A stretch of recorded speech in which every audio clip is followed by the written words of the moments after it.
Magandang araw mga paps, mga lodi. Meron po tayong orientation ngayon, Yamaha 155 VVE. Alamin po natin kung paano tayo magpalit ng langis. Ayan.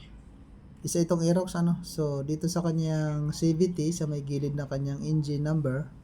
So diyan po natin makikita yung bukasan ng langis. Yan, yung tinuturo ko na yan. So yan yung orientation natin kung paano tayo magbukas diyan. So dalawa yan. Pwede rin yung 12mm. Pwede yung buksan din yung dalawa na yan. Pero mas maganda dito sa malaki yan. Kasi nandyan yung filter. So bago natin bubuksan yan, so kailangan muna nating buksan yung kanyang lagayan ng langis. Nandito sa kanan yun. Ito yung ituturo ko sa inyo. Ito muna ang bubuksan natin. Ano? Yung bago yun sa baba. So ayan. So pag nabuksan natin yan, pag sumingaw na yan at malamig na, pwede natin buksan yung sa ilalim kahit dalawa. Kapag nagpalit naman tayo ng gear oil, so ito yung tinuturo ko yan. Diyan tayo magbubukas na yan, 12mm. 12mm socket.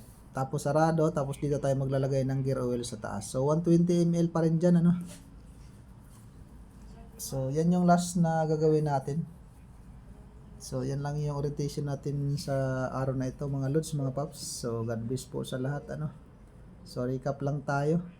So pwedeng buksan natin yung dalawa na yan or isa lang kahit dyan sa dalawa na yan. Pero mas maganda doon sa malaki.